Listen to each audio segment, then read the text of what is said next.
Our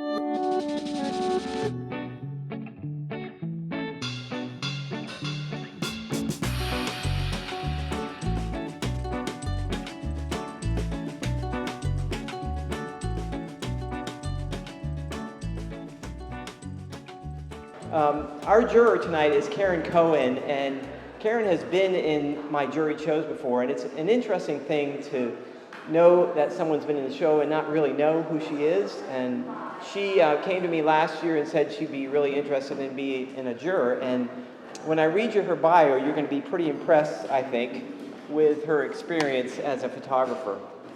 Karen is an award-winning photographer with over 50 years of experience in the photographic world. She attended Germain School of Photography in New York City after high school and completed the Professional Photographer 2-year certification course. With years of both black and white and color processing and printing from negatives, she also freelanced as a rock and roll photographer for various trade music magazines such as Rock Scene and Trouser Press, both based in New York City. In 2012, the Aquarian Weekly magazine was inducted into the library archives of the Rock and Roll Hall of Fame in Cleveland, and these included Cohen's photo journals and cover photographs. Pretty impressive work. We have her here. Cohen transitioned to digital photography and uses Adobe Photoshop to create surreal images for exhibit. Her work is collected in private homes in some organizations in Washington, D.C. Having been a member of art leagues in Charlotte and Washington, D.C., Cohen has had numerous solo shows and has won various awards. She is a member of the Women's Caucus for Arts, Capitol Hill Art League, and was chairperson and juror for Capitol Hill Art League for many years. She managed the Corner Store Gallery in D.C., where she orchestrated 6 all-female artist exhibits. Her work has been featured in Charlotte Taste Magazine and is featured in gallery exhibits at Tamarack Best of West Virginia, where she also serves as a juror for the New Artists, as well as the Beckley Art Center, West Virginia, and Capitol Hill Arts Workshop in D.C. Her statement, "Great photography captures the attention and doesn't let it go. Whether the viewer is pondering how or why an image was created, a photograph can stop you in your tracks. Photographs should elicit feelings, memories, stories, and responses. Whether it be color, contrast, leading lines, lighting, subject matter, or mood, a photographer uses these elements to design a new way of looking at something that was already there." So Karen's going to give a little talk about her process, and then we're going to go through the Cash Awards. Wow, big crowd here tonight. Thanks everybody for coming.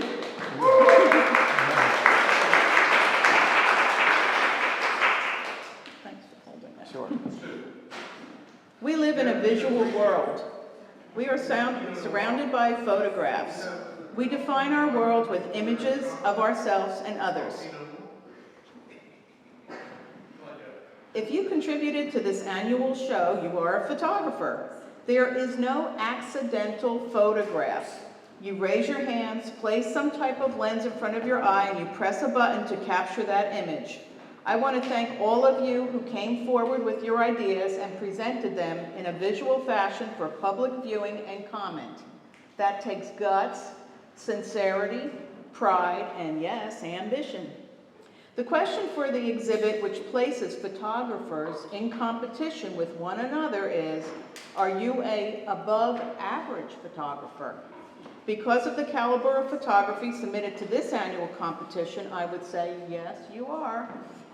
You have all captured one single moment in time, whether it be at a dining room gathering of family, an outdoor festival, an unposed animal, a sunset, a special place, person, or thing.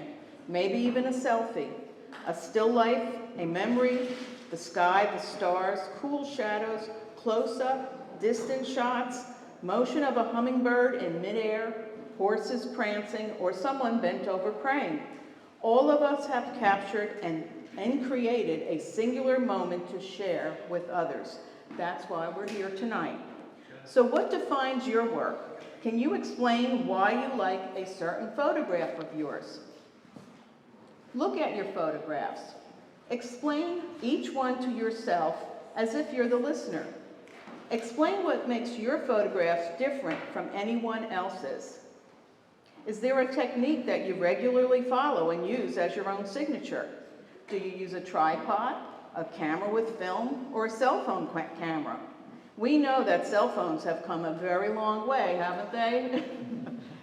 Maybe you love photographing people, either in portrait mode or documentary style. Do you tell a story? Is your story open for more than one interpretation? Is your do you shoot straight or do you manipulate your photographs? Dial up the colors or enhance the sky and the clouds? Do you pose your subjects or catch them off guard, unposed, candid? Are you presenting actual evidence or concocting your own truth? You'd be surprised how many people think they know exactly what they are looking at in a photograph, and they aren't always doing that. Do you copy ideas or do something original? We all realize that there's nothing new under the sun. What determines a great photograph? Light, color, composition, subject, technique, creativity, and let's not leave out emotion. Every viewer and every juror will have a different opinion on what they look for and what they like best. All of the chosen photographs for this annual exhibit display something special that I feel catches the viewer's eyes and emotions. Does a photograph make me stop for a few minutes to fully digest what I'm looking at? And do I come back to a certain image to refresh my original impressions and maybe conjure up some new ones? Okay, we're ready. Right. So the order tonight, we're going to go through cash awards starting with the $100 award. And we have 12 to present. And then after that is over, we have a special award sponsored by Stephen Francis Fine Art, who's here tonight. He went and selected another piece for an award for $250. But we'll start with the Academy Awards. And let me get my list here. And forgive me, this mic does not go into the other room, so we'll have to kind of point. Next year, we'll have a wireless mic so we can walk around. So first up for $100, A Crowded Start by Paul Murray. I don't think Paul's here. He is from Jamestown, Rhode Island. It is the sailboats over here on that, right there. So Karen's going to talk about that piece.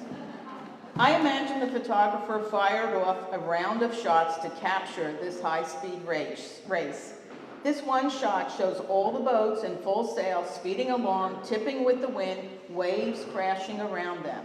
A great action shot that takes patience and skill of capturing motion. Congratulations. So congratulations to Paul. The other one's in the other way. Yeah. So another $100 award goes to Christina Maneville of Seminole, Florida. Don't think she's here. This is in the other room. It's called Sunset Serenade. It's on the left wall here. Okay. So Sunset Serenade combines gorgeous, contrasting colors, oranges and purples. We all take pictures of sunsets, especially over the ocean. That gives you the feeling of infinity and serenity.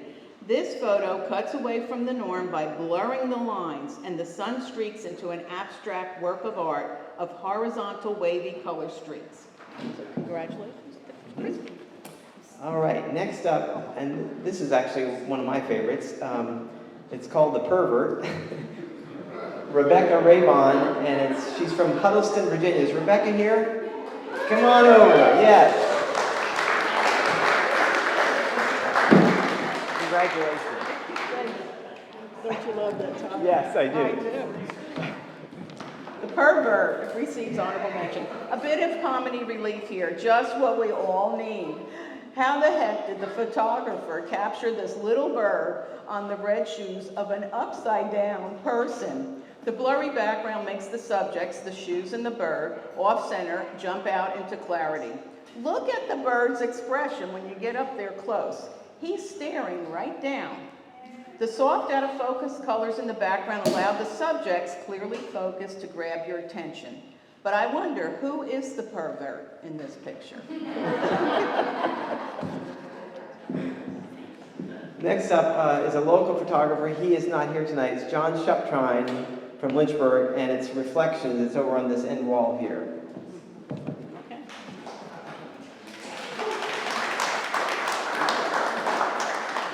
This black and white image, digitally altered narrative photograph called Reflections by John Subtrine. Look carefully at the small photographs inserted into the mirror sunglasses showing a family. The males leading the way on one side with the females on the left lens.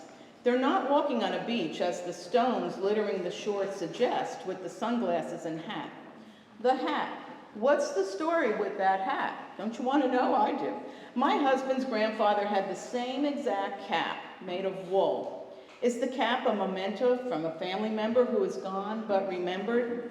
Only the photographer can tell us the significance of the objects, the place, and the people, but we certainly can't help taking some guesses. Congratulations. Next up for 150 is Miles Catherine Coleman, who is a Lynchburg native but lives in Richmond. I don't think Millie's here, is she? It's called Kitsune Bashimi Inari Shrine. And it's over here behind Susan here, to your left. There you go, right there. First, the bold colors grab your attention, but look closer at the blurred image and we see a person, or a fox-like person to be exact. What does this mean? Do the letters written on the wooden post spell out something? Why does the person wear a fox mask and a cat shirt? Questions keep coming up and we look at this photograph for more clues. This is a mysterious photograph, a double exposure on film that melds two images together perfectly.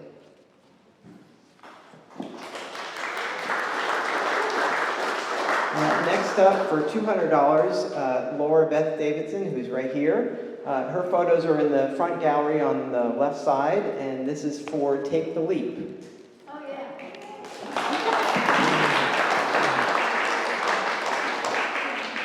A stop-action photograph that shows a young girl jumping into midair. Was this a digital manipulation, or did she really leap? Again, theories begin to come to our thoughts. Was the subject taking a huge risk, and why? Clearly a narrative photograph. The lighting perfectly lights up the girl's dress and the boulders from the brilliant sun.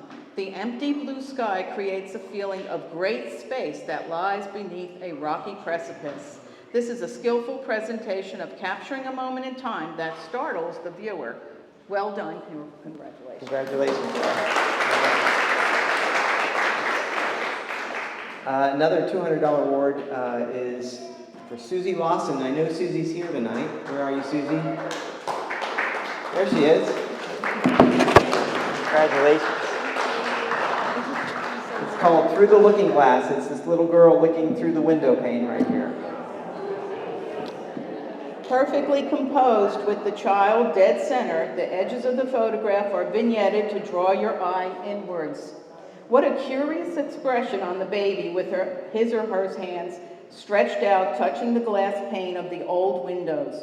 Again, we start to compose a story about the child in our minds. Only the photographer knows what is going on here. Is it staged or candid? We can only guess. Children, just like animals, are not always easy to direct, and that makes this image even more special. Simply a beautiful photograph. Congratulations, Susie. Next up for $250, it's called The Last Sunset by Chuck Almarez of Clifton Forge. Is Chuck here tonight? That is also in the front room, I believe. Yeah, this one. Oh, I'm sorry, right here. Oh, with a cigar, yes. Yeah. This photograph is packed with symbolism. The car submerged in the water, the two gold wedding rings on the dashboard, the cigar, the flock of birds. Check out this photograph very closely. Piecing together an illustration such as this takes time and intense concentration. The final episode for the subject in this car is obvious. The colors of age and time with rust, smoke, and wrinkles are all deliberate elements, all well thought out. Did this idea start with just one image and then got built upon? How does a photographer go about building his story in just one photograph? This is how. Congratulations, Chuck. Next up, a $300 award for Jamie Lucas of Mansfield, Ohio, and it's called Polaris, and it's in the corner right there.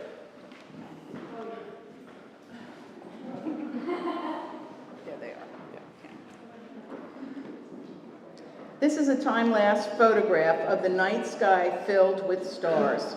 Photographing star trails requires technical skill, usually a tripod with a camera to prevent motion, with the lens kept open to record, possibly a few hours as the Earth rotates. This could also be a composite image of many shots stitched together. Your guess is as good as mine. The lit-up red glowing windows in this rectangular building also give an eerie mystery to this shot. The swirl and tilt of the Black Mountains enhance the surreal subject matter. Congratulations.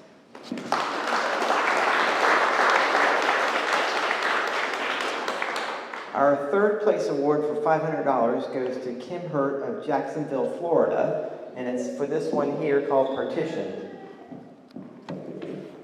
Within the past few years of wearing masks by young and old during the pandemic, this photograph definitely illustrates what we're all experiencing, doesn't it? The little girl on the left fidgets. Her big sister looks over her shoulder almost to ask, "When is this over?" Baggy protective gloves, long plastic raincoats, and the familiar blue mask hide their innocence.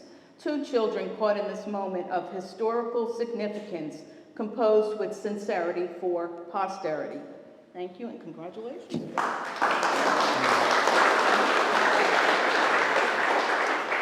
The second place award for $700 goes to Paul McCrory of Forest, Virginia. I don't know if Paul's here. It's in the front room, and it's called Red Fox and Kits.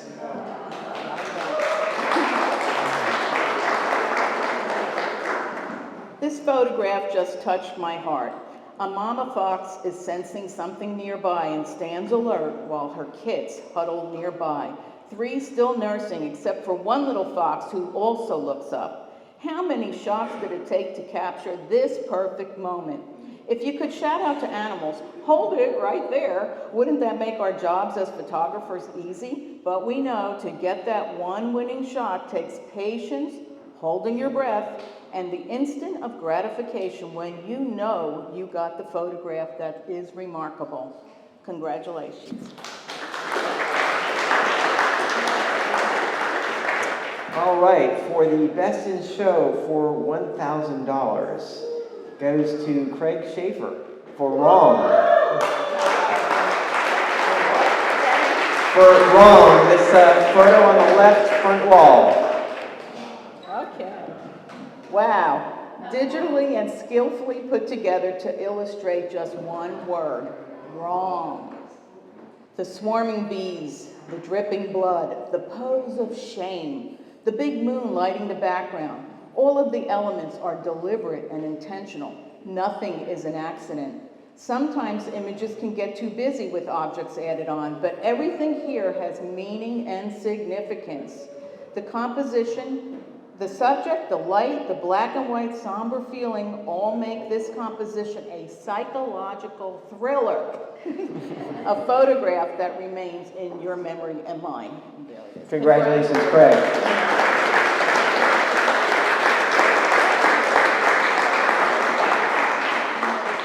Okay, I also want to thank Ted Batt, Director of Visual Arts.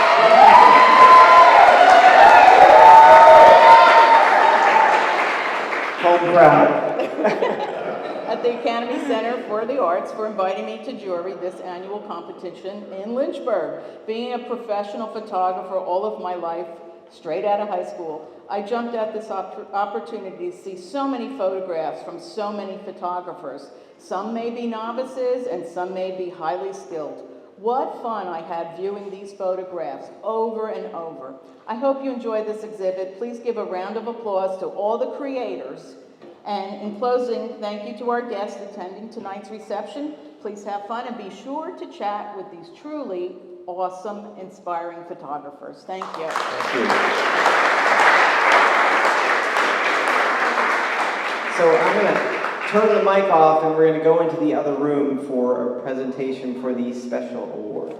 So Steve Francis Coates right here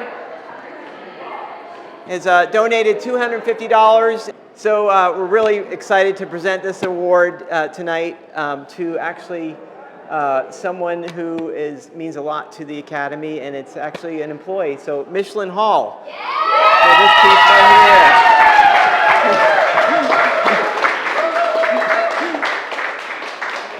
Come on over, Michelin, so I can give you a hug.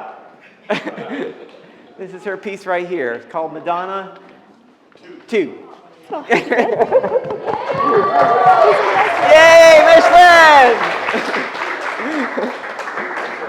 Congratulations to everybody, not just prize award winners, but people who are in the show. Thank you so much. Thanks for being here and enjoy the show. Talk to the photographers. Let me know if you have any questions.